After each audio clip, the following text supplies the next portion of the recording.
Assalamualaikum warahmatullahi wabarakatuh. Teman-teman semuanya dimanapun Anda berada, kali ini saya akan membahas mengenai hak cipta, merek, dan paten itu apa sih? Kenapa begitu? Karena memang masih banyak yang mungkin belum bisa membedakan antara hak cipta, merek, dan paten, termasuk contohnya bagaimana lahirnya hak cipta, bagaimana lahirnya perlindungan merek, bagaimana lahirnya perlindungan paten. Tapi sebelum itu, yuk kita lihat pengertian dari tiga istilah ini agar kita tidak salah dalam memaknainya. Kita mulai ya, teman semuanya. Tapi sebelumnya, jika tertarik tentang hukum dan kekayaan intelektual serta materialnya, yuk subscribe dulu channel ini supaya tidak ketinggalan materi-materi yang kami sampaikan. Kita mulai. Apa itu hak cipta? Hak cipta adalah hak eksklusif pencipta yang timbul secara otomatis berdasarkan prinsip deklaratif setelah suatu ciptaan diwujudkan dalam bentuk nyata tanpa mengurangi pembatasan sesuai dengan peraturan perundang-undangan. Jadi, teman-teman semuanya, hak cipta itu adalah hak eksklusif, ya, yang dia timbul secara otomatis asalkan satu, ada seseorang yang membuat karya cipta. Ketika karya cipta itu sudah diwujudkan dalam bentuk nyata, teman-teman semuanya, maka dengan menggunakan konsep atau prinsip deklaratif, secara otomatis yang namanya hak cipta itu hadir. Jadi ada tiga komponennya. Ada pencipta, ada karya cipta, dan ada hak cipta. Nah, hak cipta itu lahir secara otomatis apabila seseorang sudah menciptakan yang namanya karya cipta. Hak cipta ini berkaitan dengan tiga hal, yaitu ilmu pengetahuan, seni, dan sastra, teman-teman semuanya. Nah, contohnya apa Pak Irawan? Contohnya begini, seseorang yang menciptakan karya cipta berupa buku, ya, puisi, lagu, film, karya arsitektur, teman-teman semuanya. Nah, tapi syaratnya apa? Syaratnya sudah diwujudkan dalam bentuk nyata. Tidak bisa orang bersengketa hak cipta ketika si A sudah menceritakan idenya pada si B. Nah, bedanya adalah A hanya berhenti pada ide, sementara B ya mendengar ide dari A ini kemudian diwujudkannya dalam bentuk nyata berupa karya cipta, teman-teman semuanya. Maka yang dilindungi adalah B. Kenapa begitu?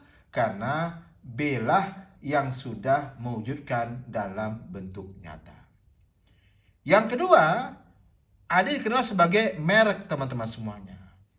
Merek ini adalah tanda yang dapat ditampilkan secara grafis berupa gambar, logo, nama, kata, huruf, angka, susunan warna dalam bentuk 2 dimensi dan atau 3 dimensi, suara, hologram, atau kombinasi dari 2 atau lebih unsur tersebut.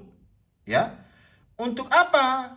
Kalau itu sudah ada, tujuannya adalah untuk membedakan barang dan atau jasa yang diproduksi oleh orang atau badan hukum dalam kegiatan perdagangan barang dan atau jasa. Simpelnya adalah orang boleh menghasilkan barang yang sama antara satu dengan yang lainnya. Ya. Orang boleh membuat jasa yang sama, ya, bikin jasa bimbingan belajar, siapapun boleh. Ya, bikin produk berupa bakpia, siapapun boleh. Tapi ketika kita ingin membedakan produk yang satu dengan produk yang lain, tentu kita butuh tanda pembeda, ya. Ada juga yang menyebutnya apalah arti sebuah nama. Tapi ingat, Seandainya setiap orang ini tidak punya nama, bagaimana kita membedakan satu orang dengan yang lainnya? Sama, barang juga begitu, jasa juga begitu. Ketika kemudian tidak ada tanda pembeda, maka tentu merepotkan. Nah, tanda pembeda inilah yang kemudian dikenal sebagai merek, teman-teman semuanya. Dapat berupa gambar, dapat berupa logo, dapat berupa nama, susunan warna, dan seterusnya, teman-teman semuanya. Jadi tidak saklek harus kata begitu ya. Tidak saklek harus logo. Ada kata plus logo, teman-teman semuanya. Nah, dan harus diperhatikan dalam ketika kita mendaftarkan merek ini, bedanya dengan hak cipta ya. Hak cipta itu lahir pada saat dia diwujudkan dalam bentuk nyata, teman-teman semuanya. Tapi merek ini dilindungi kalau dia sudah terdaftar. Makanya istilah namanya merek terdaftar, bukan mendaftar. Pak Irawan, kalau saya punya usaha yang sudah berjalan 15 tahun, tapi tiba-tiba ada orang yang mendaftarkan merek itu. Jujur saya belum mendaftar sebelumnya. Nah, teman-teman semuanya, tetap itu merupakan sebuah kelalaian bagi saya. Kenapa? Karena dalam hukum merek itu yang dilindungi adalah pendaftar pertama, bukan pengguna pertama. Pesan moralnya apa? Jika punya usaha, ingin dilindungi nama, logo, gambar, susunan warna yang ingin dijadikan sebagai tanda pembeda antara usaha kita, barang kita, jasa kita dengan usaha orang lain yang sejenis, teman-teman semuanya. Nah, ini teman-teman bisa komentar ya. Kalau ingin dibahas ya begitu ya tentang bagaimana mendaftarkan merek, tolong tuliskan dalam komentar mau, sehingga nanti saya akan lebih bersemangat untuk membuat videonya. Jadi sudah kita bahas, ada yang namanya hak cipta, ada yang namanya merek, teman-teman semuanya. Nah, yang ketiga ada yang namanya paten. Apa itu? Hak eksklusif yang diberikan oleh negara kepada inventor atas hasil invensinya di bidang teknologi untuk jangka waktu tertentu, melaksanakan sendiri invensi tersebut, atau memberikan persetujuan kepada pihak lain untuk melaksanakannya. Paten ini dibagi menjadi dua, ada paten dan paten sederhana. Perlindungan hukum paten selama 20 tahun dan perlindungan hukum paten sederhana selama 10 tahun. Nah, bedanya adalah paten ketika sudah habis jangka waktu perlindungannya tidak dapat diperpanjang. Berbeda dengan merek, teman-teman semuanya.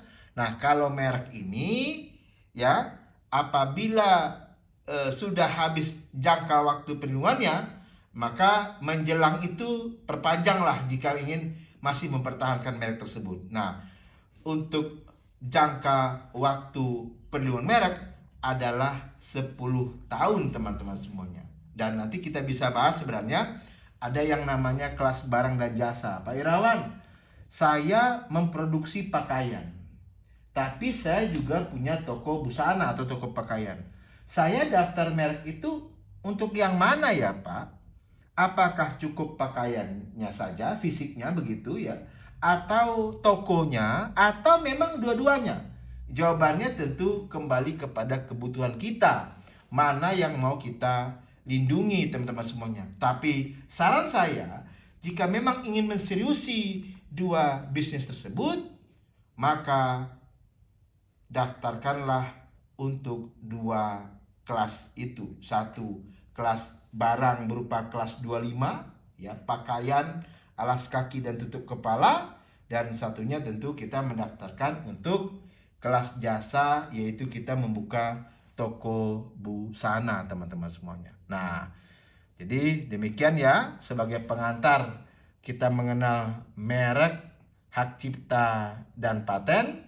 Jika teman-teman masih bersemangat untuk mempelajari ini, termasuk juga bagaimana bersengketanya, bagaimana akibat hukum dengan menggunakan merek palsu dan seterusnya, teman-teman semuanya, yuk komentar supaya saya lebih semangat untuk membuat video-video selanjutnya. Terima kasih. Salam hormat dari saya, Irawan Harahap di Kota Pekanbaru, Riau. Mantap.